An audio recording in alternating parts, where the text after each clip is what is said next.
लोकसभा चुनाव को लेकर कांग्रेस के लिए आज बड़ा दिन है, क्योंकि राहुल गांधी को रायबरेली से चुनावी मैदान में उतार दिया गया। अमेठी से वो चुनाव नहीं लड़ रहे हैं, बल्कि अब वो रायबरेली से ताल ठोकते हुए नजर आएंगे। इस वक्त मैं रायबरेली के भीतर मौजूद हूं और रायबरेली के उस कैंपस में मौजूद हूं जो ऐतिहासिक है। और ऐतिहासिक इसलिए है क्योंकि पहली बार इंदिरा गांधी जब चुनाव लड़ने 1967 में आई थी, तो इसी भवन में आई थी। उन्होंने सबसे पहले पूजन किया था, तिलक लगाया था और उसके बाद जो है उन्होंने नामांकन की प्रक्रिया शुरू की थी। यहीं से चुनाव की रणनीति इंदिरा गांधी के लिए बनाई गई। उसके बाद जो है हर लोकसभा चुनाव में यहीं से गांधी परिवार के लिए और लोकसभा प्रत्याशियों के लिए रणनीति बनाई गई, चुनाव को लेकर जो स्ट्रेटजी बनाई गई। कुछ लोग मेरे साथ मौजूद हैं, उनसे हम बातचीत करेंगे और समझेंगे कि राहुल गांधी के रायबरेली आने से क्या फर्क पड़ेगा और ये क्या उनका स्वागत करेंगे कि नहीं करेंगे। सबसे पहले मैं आपसे समझना चाहता हूं कि राहुल गांधी को किस तरीके से आप देख रहे हैं। क्या राहुल गांधी मजबूत उम्मीदवार है?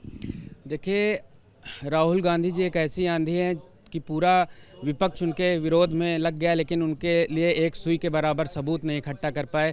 और निश्चित रूप से एक ऐसे विराट रूप हैं जिनका रायबरेली का कण-कण स्वागत करता है, उत्तर प्रदेश का पावन धरा स्वागत करता है। और जनपद रायबरेली में आज उनका नामांकन है, यहाँ पर हवन पूजन करके वे नामांकन करेंगे और राहुल जी निश्चित रूप से एक बड़ी जीत हासिल करेंगे। एक बहुत अच्छा मैसेज जाएगा पूरे देश में, वे भारत के आने वाले प्रधानमंत्री हैं। लेकिन हम जिस जगह पे मौजूद है, ये केंद्रीय कार्यालय है रायबरेली का, इसका क्या इतिहास है? देखिए, ये बहुत ही पुराना ऐतिहासिक कार्यालय है। 1967 से जब इंदिरा जी यहाँ पर पहली बार चुनाव लड़ी तो यहाँ पर हवन पूजन करके नामांकन के लिए गई। तब से जब भी गांधी परिवार जनपद रायबरेली से चुनाव लड़ता है, यहाँ पर हवन पूजन करके नामांकन के लिए जाता है।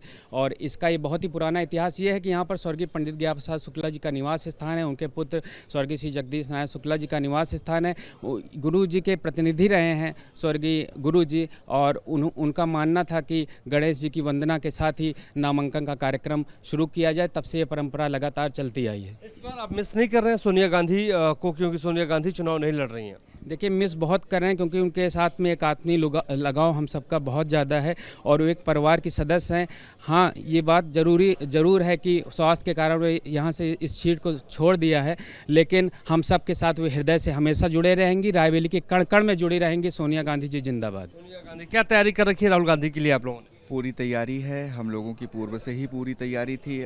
जैसे ही राज्यसभा जो है आदरणीय सोनिया गांधी जी गई थी, उन्होंने एक लेटर जो है रायबरेली के लोगों के लिए लिखा था। उस पत्र से ही ये पूरी तरीके से स्पष्ट हो गया था कि गांधी परिवार यहाँ से चुनाव लड़ेगा और हम सबकी पूरी तैयारी। हम लोग तो मतलब 5 साल में कभी भी चुनाव हो जाए, हम लोग उस मोड में रहते हैं। यहाँ का बच्चा युवा वृद्ध, आपने बात की होगी बहुत सारे लोगों से, सभी जो है वो कांग्रेसी हैं और गांधी परिवार के प्रेमी हैं। लेकिन अमेठी से राहुल गांधी पिछली बार हार गए थे, तो आपको क्या लगता है कि वो बदला आप लोग रायबरेली में लेंगे? यहाँ तो डमी कैंडिडेट उतार रखा है बीजेपी ने, बदला किस बात का? आप देखिएगा ना, मैदान रोड ना घोड़ा, इस तरीके वाली कहावत जो है वो उल्टी सीधी सही हो जाएगी और वो डमी साबित हो जाएंगे। देखिए, आप बताइए राहुल गांधी को लेके क्या सोच रहे हैं? राहुल गांधी मजबूत होंगे? बहुत बहुत धन्यवाद देना चाहूँगा सोनिया गांधी जी को, जो अपने रहते हुए इंदिरा जी की सीट को अपने पोते को दिया गया। यहाँ की रायबरेली की जनता यही आभार है उनका जताती है। और बहुत अच्छा निर्णय लिया गया कि रायबरेली से प्रधानमंत्री होता है। देश की आंधी है, दूसरा प्रधानमंत्री राहुल गांधी है। और इसमें हम लोगों को कोई संदेह नहीं है कि रायबरेली अमेठी कोई भी हाल में सीट नहीं जानी। ये देश पूरा देख रहा है कि रायबरेली अमेठी इनको के शर्मा ही पटक नहीं देंगे सीट गिराने को, ये देख लेना। हमें विश्वास के साथ रायबरेली की अमेठी जनता जानती है कि हमको कांग्रेस के अलावा कुछ देना नहीं किसी को। और राहुल गांधी के अलावा कोई तूफान नहीं मचा सकता था, क्योंकि प्रियंका जी बहुत कुर्बानी दिया है। उनको पूरा देश देखना है, इसलिए वो चुनाव अभी निर्णय नहीं लिया। अच्छी बात है, अपने भाई के लिए, अपने देश के लिए बचाने के लिए चुनाव हो रहा है, इसलिए उनको कोई आशा नहीं है कि हम चुनाव लड़ें। ये बात थी कि प्रियंका गांधी यहाँ से चुनाव लड़ेंगी, लेकिन प्रियंका गांधी नहीं लड़ रही हैं अब। ये भाई का देना था, उनको प्रधानमंत्री बनाना है। देश की मांग है कि प्रधानमंत्री राहुल गांधी हो, इसलिए उनको भी मानना पड़ा हम लोगों की बात कि राहुल को दीजिए आप अभी प्रचार करिए, देश को अच्छे दिशा दिखाना है, क्योंकि रायबरेली हिंदुस्तान की नाक है। प्रियंका गांधी यहाँ से लड़ना चाहती थी? नहीं, बिल्कुल लड़ना नहीं चाहती थी, अपने भाई को लड़ाना चाहती थी, इसलिए उनको घोषणा करा गया। आप बताइए किस तरीके से स्वागत कर रहे हैं राहुल गांधी का आप रायबरेली में? अरे हम लोग रात से हम लोग जो है रात भर जश्न मनाया हम लोगों ने राहुल गांधी का। हम लोग पता था कि राहुल गांधी आएंगे या प्रियंका गांधी, दो में से गांधी परिवार ज़रूर लड़ेगा रायबरेली से।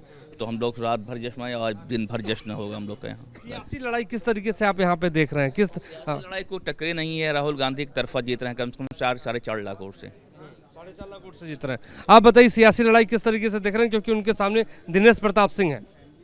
सियासी लड़ाई रायबरेली में है ही नहीं है। पिछले बार तो लहर के बावजूद ये पा गए, इस बार इनको 1 लाख पार होना बहुत मुश्किल है। हाँ, ये बताइए क्या बड़े मुद्दे हैं रायबरेली के अंदर? रायबरेली में इतना काम हुआ है, विकास हुआ है। आप बताइए, इंदिरा गांधी ने ITI बनाया, ITI को ख़त्म कर दिया भारतीय जनता पार्टी ने। एम्स बनाया, एम्स में आज काम हो नहीं पा रहा पूरी तरह से। रेल कोच बनाया, सोनिया गांधी की देन है, इंदिरा गांधी नेहरू परिवार की देन है। इसलिए रायबरेली की जनता को कुछ भी नहीं, कहीं भी देखिए एक भी काम नहीं हुआ भारतीय जनता पार्टी का। कार हुआ है तो प्रियंका गांधी, सोनिया गांधी जो हमारे घोसियानी के रोड आप आए होंगे, कभी गड्ढे रहते थे, वहाँ पर उन्होंने काम कराया। अब यह है कि हमारी भाजपा की सरकार आने के बाद कोई काम नहीं हुआ, इसलिए अब प्रधानमंत्री हमारा बनने जा रहा है। रायबरेली का इतना विकास होगा कि यहाँ पे दूसरा शहर ही नहीं रहेगा उत्तर प्रदेश में। आप बताइए किस तरीके से यहाँ के मुद्दों को देख रहे हैं?